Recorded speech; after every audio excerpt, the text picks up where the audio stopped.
एक दुकानदार क्रिकेट के बल्लों को इस प्रकार बेचता है कि 35 बल्लों का विक्रय मूल्य 50 बल्लों के क्रय मूल्य के बराबर हो तो उसका लाभ प्रतिशत क्या है। तो देखिएगा, कभी भी इस तरीके का प्रश्न मिले तो आपको क्या लिखा है, 35 बल्लों का विक्रय मूल्य, तो 35 लिखना है। 35 का की जगह आपको गुणा लगा देना है, ठीक है, और विक्रय मूल्य की जगह एसपी लिख देना है, बराबर 50 लिखना है। 50 लिखेंगे, 50 बल्लों के की जगह गुणा लगाएंगे, क्रय मूल्य के बराबर है, क्रय मूल्य को सीपी लिखेंगे। बस इतना था, ये आप करना है, ठीक है।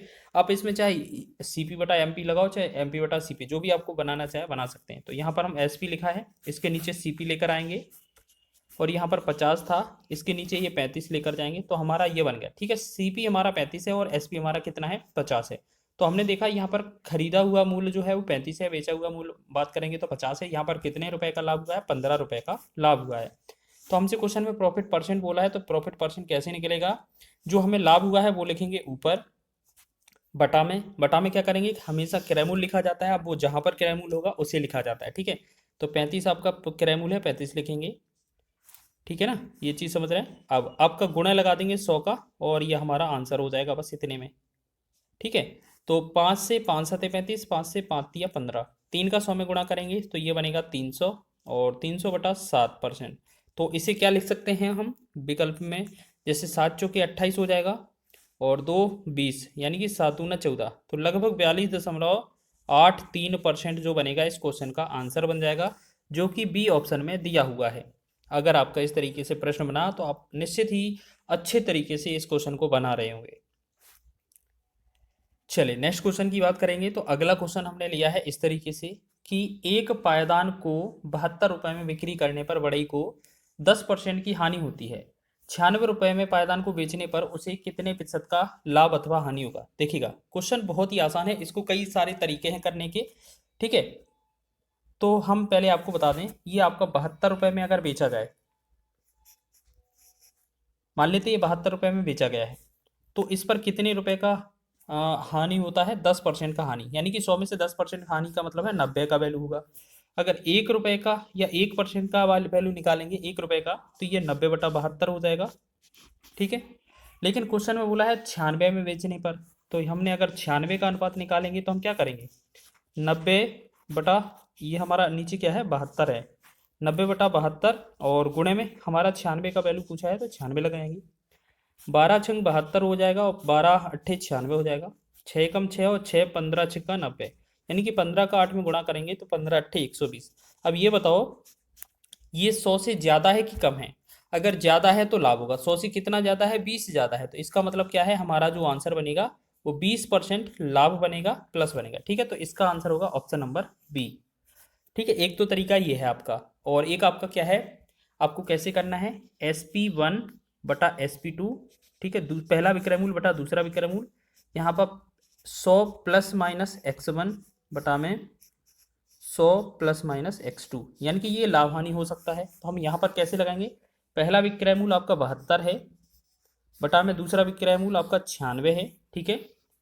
आपका पहला लाभ हानि, आपका हानि है 10%, तो 100 में से 10% कम करेंगे तो ये 90 बनेगा, और लाभ आपको ज्ञात करना है, तो ये हमारा मान लेते हैं 100 प्लस, ये क्या हो जाएगा 100 प्लस x, ठीक है। बस इसको कैलकुलेट करना है, तो 12 छिंग 72 और 12 अट्ठे 96, तो 6 कम 6, 6 से 15 छिका 90, और इसे क्रॉस गुणा करेंगे इस तरीके से, तो ये बनेगा 100 प्लस x बराबर 15 अट्ठे 120, ठीक है। और ये 100 हम उस तरफ भेजेंगे तो x बराबर क्या बनेगा हमारा 20, तो 20 जो होगा इस क्वेश्चन का राइट आंसर होगा, लाभ प्रतिशत ऑप्शन नंबर 20 का सही है। तो दोनों तरीकों से देख लिया है, आपको जो अच्छा लगे वो लगाइएगा। नेक्स्ट क्वेश्चन की बात करें, सबसे छोटी संख्या क्या है जिसे 4, 6, 10 और 15 द्वारा विभाजित करने पर हर बार 3 शेषफल प्राप्त होता है। तो इस तरीके से क्वेश्चन दिया जाए तो हमें करना क्या होता है, तो सबसे पहले जो संख्याएं दी गई हैं उनका लासा निकालना है, ठीक है। हर बार शेषफल 3 प्राप्त करना है, ये चीज़ भी याद रखना। तो हमें क्या करना है, 4, 6, 10 और 15, इनका तो हमें एलसीएम लेना है। तो एक काम करेंगे, इन सबसे कटने वाली संख्या 60 होती है, वैसे भी निकाल कर देखेंगे। तो 2 से भाग करेंगे, 2 दूना 4, 2 तिया 6, 2 पंचे 10 और 15। तो हम क्या करेंगे, अब ये 3 और 15 का भाग 3 और 5 का भाग 15 में जाता है, तो उसे हटा देंगे।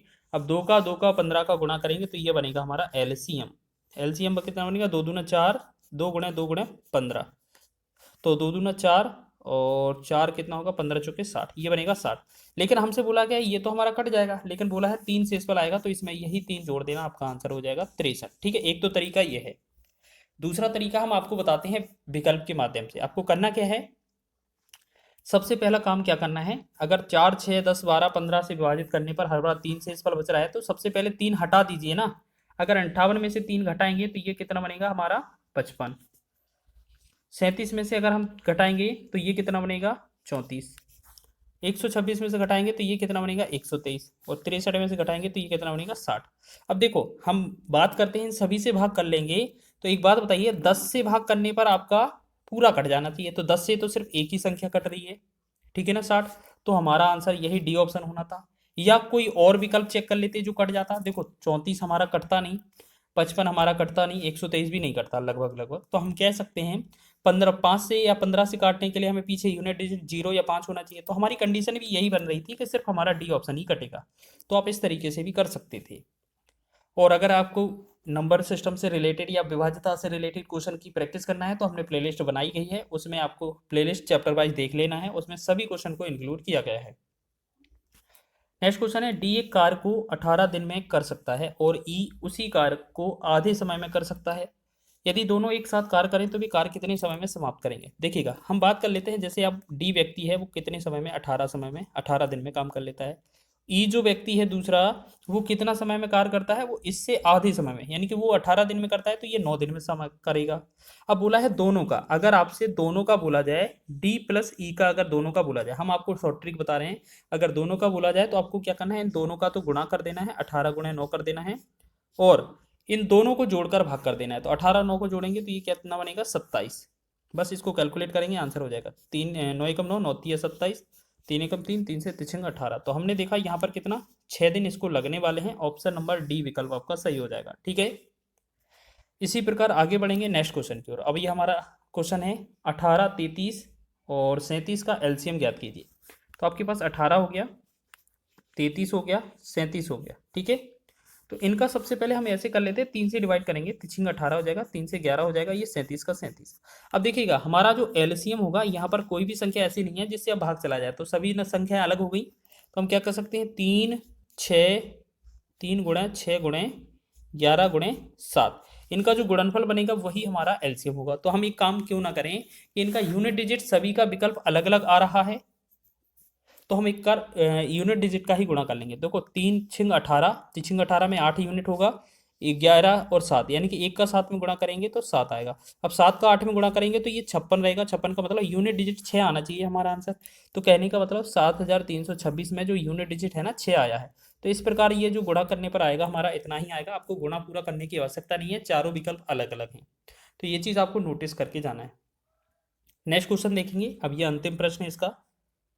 एक्स और वाई एक काम को 6 दिनों में समाप्त कर सकते हैं। एक्स अकेला उसी कार्य को 9 दिन में समाप्त कर सकता है, तो वाई अकेला इसी काम को कितने समय में कर सकता है। देखिएगा कभी इस तरीके से प्रश्न मिले कि एक्स प्लस वाई या दो व्यक्तियों का कुल मिलाकर जो काम है वो 6 दिन में होता है, केवल एक्स का जो काम है वो 9 दिन में होता है, तो केवल वाई के बारे में अगर आपसे पूछा जाए तो आप कैसे निकालेंगे।